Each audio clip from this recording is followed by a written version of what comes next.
Now, your Alaska Link weather for Juneau and Southeast. Well, our first weekend of 2025 did include those snow showers, totaling up there to just over 7 inches. And through that time frame where we were moving into moisture, we were also moving our way back above normal as we started off the year with that below normal temperature trend to then hit our seasonable temperatures over the weekend and even return us back to the 40s, where we are now seasonably warm, as we will be staying with the 40s and more likely rain showers in our forecast. Now, for our Wednesday, it is very similar to what we've seen the last few days. Overnight, even low temperatures staying above that freezing mark and then heading to a high 43.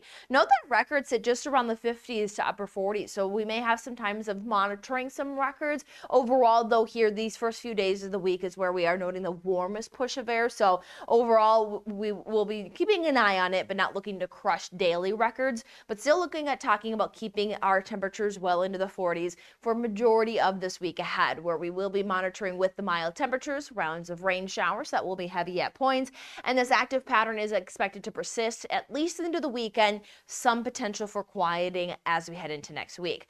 But here for the time being, what we're noting is high tide is going to occur at 7:30 in the morning and then 8:42 into the evening hours.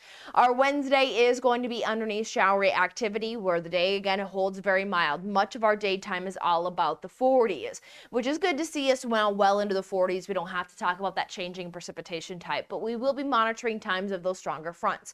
Now, our Wednesday is more showery conditions, but we will be timing out our next heavy rainfall event, which is going to arrive by midnight into our Wednesday evening and then take us into our Thursday morning, where we have very high reflectivity, talking even some heavy, higher elevation mountain snowfall, and then our valley spots, we can see those deep yellows as well, noting that we'll have some of those moderate rain showers. With this wave as well, we will have some of those stronger winds.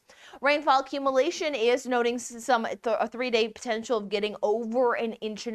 So we're going to have some of these drenching rains. We'll monitor how much of that rainfall we get, as well as monitor those snow levels as well. If we get some snow melt, that adds more water into our riverways, and we'll have to monitor that river forecast.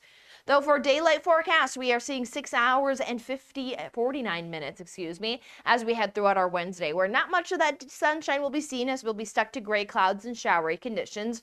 Our Thursday will be more about the moderate areas of some rain showers, still very mild, 40s to even 50s being seen across much of the panhandle. Thursday, though, is going to be a bit of a breezier day, where we will have area-wide wind gusts getting at least up to 30 miles per hour, and then the breezy forecast with more waves of energy is expected to keep us active with those 40s into at least the weekend forecast, and then we'll monitor some potential of talking some quieting weather conditions late next week, as well as cooling those temperatures back down towards seasonal.